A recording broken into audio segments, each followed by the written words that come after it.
और रिजल्ट हाजिर है, उसके लिए मेहनत करनी पड़ती है और उसके लिए होमवर्क करना पड़ता है।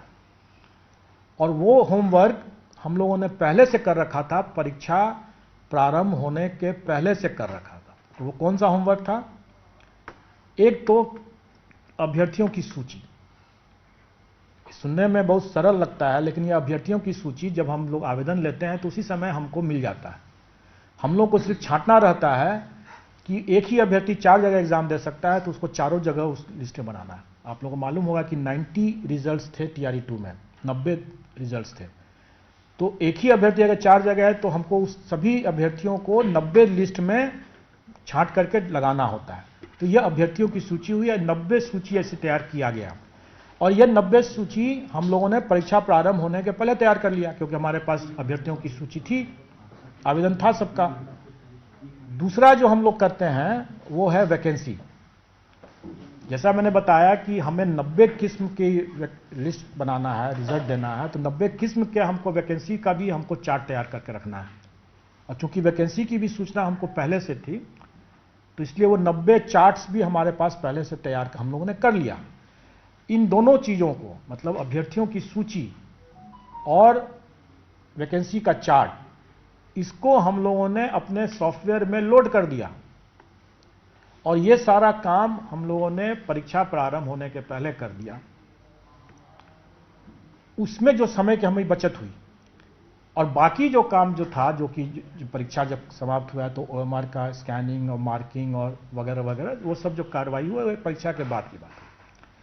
तो परीक्षा के बाद की जो कार्रवाई किया उसमें हमको जो टाइम लगा, उसी टाइम में मैंने 15 दिन के अंदर में रिजल्ट दिया, क्योंकि पहले का होमवर्क किया हुआ था। अब सप्लीमेंट्री रिजल्ट की जब बातें आई, तो सप्लीमेंट्री रिजल्ट में हमको तब तक पता नहीं चलेगा अभ्यर्थी कौन कौन से छंटे, जब तक कि विभाग हमको नहीं बताएगा कि इतने लोगों ने इन्हीं जैसे 6 to 8 और 9 to 10 दोनों में हो गया, तो 6 to 8 का दावा अगर छोड़ा है तो कितने अभ्यर्थी ड्रॉप आउट हुए मल्टीपल रिजल्ट्स के कारण से। उन अभ्यर्थियों की सूची जब तक विभाग नहीं देगा, तब तक हम अभ्यर्थियों की सूची को अपडेट नहीं कर पाएंगे।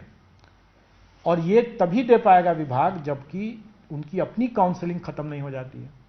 तो शिक्षा विभाग की काउंसलिंग तो 8 जनवरी को खत्म हुआ, और दूसरे दो विभागों की काउंसलिंग 9 या 10 तारीख तक चला। तो उसके पहले तो हम दे ही नहीं सकते थे, क्योंकि वो हमको लिस्ट ही जब देंगे तभी तो हम अभ्यर्थियों की सूची बनाएंगे। और आपको ध्यान है, जैसे मैंने बताया कि 90 रिजल्ट हमको बनाने हैं, मतलब कि वो सूची को उनसे सूचना लेकर के अभ्यर्थियों की सूची को अपडेट करके उसको 90 तरह से हमको सजा के रखना होगा। उसके साथ साथ वैकेंसी की सूचना, वो भी तो बताएंगे कि कितने मल्टीपल रिजल्ट्स की कितने वैकेंसी क्रिएट हो रहे हैं। कहने का मतलब है कि जो होमवर्क हम मेन रिजल्ट बनाने में हम पहले से कर चुके थे, वो होमवर्क हम तब तक नहीं कर सकते हैं जब तक कि संबंधित विभाग हमको उसकी सूचना नहीं दे। एक ब्रेकिंग और दे दीजिए सर। 7 से 17 मार्च जो है ये परीक्षा की तिथि, होली है 25 तारीख को, 24 तारीख को टेंटेटिव मार दें हम लोग क्या? क्योंकि आपने शिक्षक बहाली पटना से एक बड़ी खबर आ रही है। आज BPSC जारी करेगा विज्ञापन। जी हां, आपको बताते चले कि शिक्षक बहाली से जुड़ी ये बड़ी खबर है। आज BPSC विज्ञापन जारी करेगा। फेज 3 का आज से विज्ञापन जारी होगा। लगभग 90,000 पर पद निकलने, आपको बता दें कि लगभग 90,000 पद पर बहाली निकलेगी और डोमिसाइल नीति लागू नहीं होगी इस बार। एस्टेट अपीयरिंग कैंडिडेट को मौका नहीं मिलेगा और 1 से 5वीं क्लास के लिए 15 से 18,000 वैकेंसी होगी। तो वहीं आपको बता दें कि 6 to 8 के क्लास के लिए 10 से 12,000 वैकेंसी होगी। वहीं 9 से 10वें में कुल 10 से 15,000 तक की वैकेंसी होगी और +2 में 40,000 वैकेंसी निकलने की संभावना है। फेज 2 की बची वैकेंसी के साथ नई वैकेंसी निकलेगी।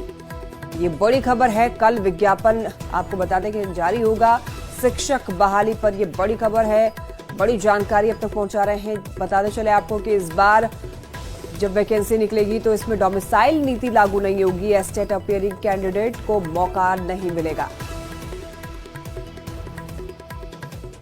बिहार में तीसरे चरण की शिक्षक बहाली भी जल्द होने जा रही है। शिक्षक बहाली फेज 3 की परीक्षा 7 मार्च से 17 मार्च तक होगी। तो वहीं 10 फरवरी से 23 फरवरी तक ऑनलाइन आवेदन जमा करना होगा।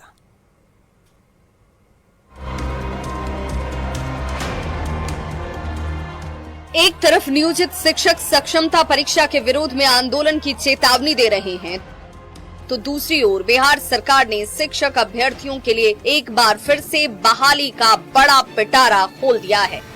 बीपीएससी ने शिक्षक बहाली फेज 3 की घोषणा कर दी है। फेज 3 में प्राइमरी से लेकर +2